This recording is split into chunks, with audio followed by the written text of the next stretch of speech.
बिस्मिल्लाहिर्रहमानिर्रहीम। Welcome to सरकारी job गुरु। दोस्तों, आज की इस वीडियो में हम बात करेंगे फेडरल एक्साइज एक्ट 2005 के चैप्टर 4। ये वीडियो इंस्पेक्टर इनलैंड रेवेन्यू के लिए जो आईआरएस में एफबीआर में जॉब्स आई हैं उसके लिए है, उसके सिलेबस के मुताबिक है। इससे पहले भी हमने इनके चैप्टर 3 की वीडियो मैंने इस पर डाली है, आप वो भी देखें। और सेल्स टैक्स एक्ट को भी मैं साइमल्टेनियसली चला रहा हूँ, तो ये सब वीडियोस आपके लिए हेल्पफुल हैं और ये एज़ पर सिलेबस हैं, तो आप इन सब को गौर से देखें और इस पर अच्छी तैयारी करें। तो चैप्टर 4 किससे डील करता है? सर्च, अरेस्ट एंड सीजर, यानी कहीं पर भी जाके कोई चीज़ की, किसी भी चीज़ के लिए तलाशी लेनी है, जैसे रेड डालते हैं, ठीक है, सामान को पकड़ते हैं और लोगों को गिरफ्तार करते हैं और चीज़ें जो है ना वो जब्त कर लेते हैं, तो उसके बारे में है।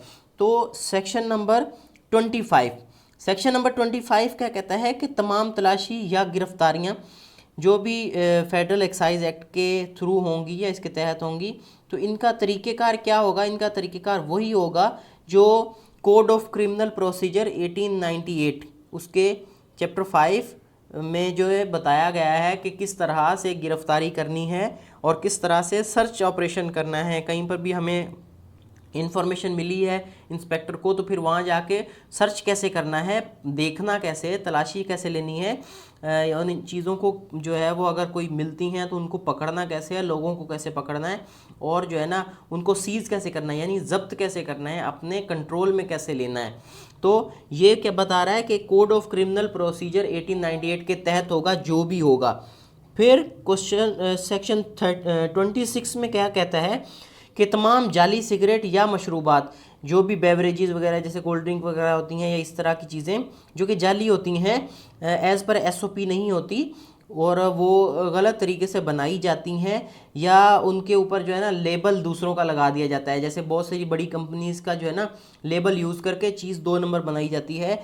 तो जो भी दूसरी चीज़ें जिन पर ड्यूटी अदा ना की गई हो, यानी वो उन पर अगर ड्यूटी आपने पे नहीं की, ठीक है, और आप दूसरों के नाम से और गलत नाम से बेकार चीज़ें जो है वह बना रहे हैं, तो उनको ज़ब्त कर लिया जाएगा, ठीक है। और ज़ब्त करने के साथ साथ अगर वो कहीं पर रोड पर हमें मिली हैं, ठीक है, किसी गाड़ी में लाद कर लेकर जा रहे हैं ट्रॉलर वगैरह में, तो उस ट्रॉलर को भी या उस गाड़ी को भी पकड़ लिया जाएगा, ठीक है, तो जिस पर वो चीज़ें हम लाद कर लेकर जा रहे हैं। फिर 26 जो सेक्शन है उसका सब सेक्शन 2 है, नीचे ऊपर 1 हमने पढ़ा, उसके नीचे 2 नंबर ये लिखा हुआ है, ये आप देखें। तो इसमें क्या कह रहा है कि कन्वेंस जो है, जो गाड़ी है उसमें वो सारी चीज़ें होंगी, उसके ऊपर जो सामान लाद कर लेके जाया होगा वो भी उसमें शामिल होगा, और दूसरे जो उसके जंगले वगैरह होते हैं गाड़ी में, ज़ाहिर है उसके ऊपर बनाए होते हैं ताकि चीज़ों को ट्रांसपोर्ट किया जाए। और उसके अलावा जो शू पार्ट्स वगैरह हैं, जो भी उसमें चीज़ें गाड़ी के अंदर लगी होंगी उस वक्त वो सारी जब्त हो जाएंगी। ऐसे नहीं कि बाकी चीज़ें उतार के सिर्फ गाड़ी का जो है ना वो लेकर जा रहे हैं, इंजन लेकर जा रहे हैं, ऐसा नहीं होगा।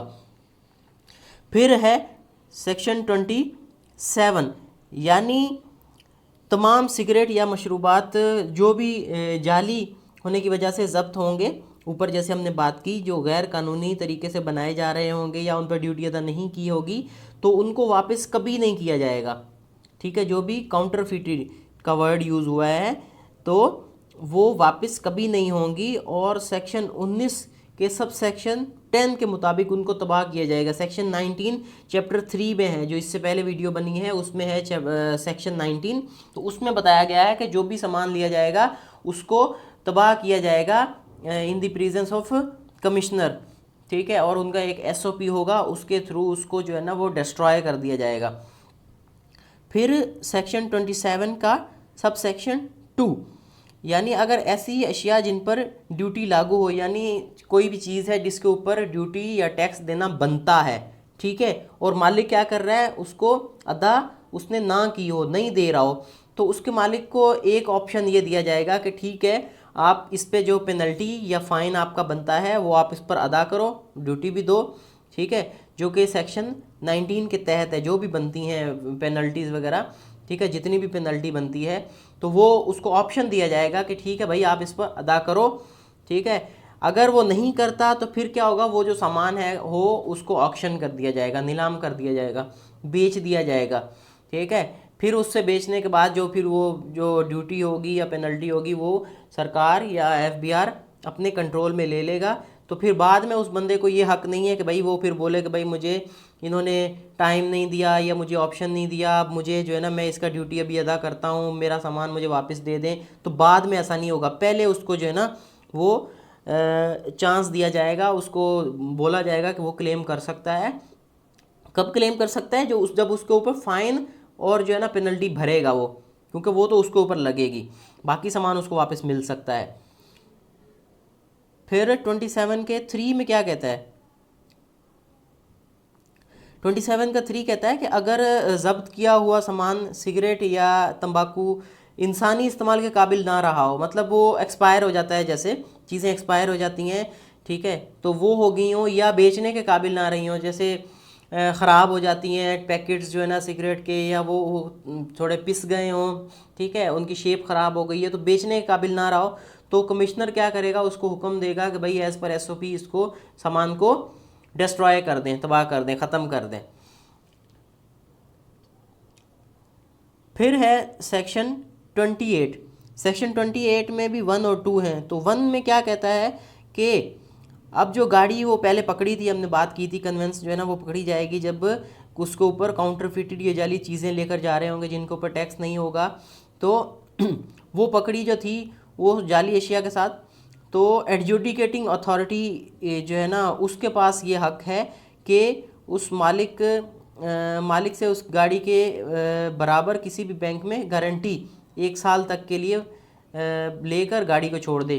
मिसाल के तौर पे पहले बता दूं एडजुडिकेटिंग अथॉरिटी की डेफिनेशन सेक्शन 2 में दी हुई है, federal excise act DI act है इसके में, अगर आप देखेंगे सेक्शन 2 में इसकी डेफिनेशन दी हुई है, पहली डेफिनेशन है एडजुडिकेटिंग अथॉरिटी की, ठीक है, और उसमें बोर्ड और अपीलेट ट्राइब्यूनल शामिल नहीं है, एडजुडिकेटिंग अथॉरिटी अलग से बनती है। तो वो अथॉरिटी क्या करेगी? वो इस गाड़ी को छोड़ देगी कब के उस गाड़ी के बराबर वो बंदा जो ऑनर है वो किसी भी बैंक में उतनी उसकी गारंटी दे 1 साल के लिए, हाँ भाई मेरे इस बैंक में अकाउंट है, मेरा इस बैंक में 20 लाख रुपया पड़ा हुआ है, तो मैं इस गाड़ी की गारंटी देता हूँ, ठीक है, और फिर वो गारंटी लेके वो छोड़ देंगे उसको। सेक्शन 28 के 2 में क्या कह रहा है कि अगर उस गाड़ी का केस, इस मालिक का केस स्पेशल जज के पास पेंडिंग में है तो उस जज की इजाज़त के बगैर उस गाड़ी को छोड़ नहीं सकते, ठीक है, उस जज की इजाज़त लाजमी होगी और वो पहले लेनी पड़ेगी, फिर उस गाड़ी को छोड़ सकते हैं। तो ये था चैप्टर 4 फेडरल एक्साइज एक्ट 2005 का।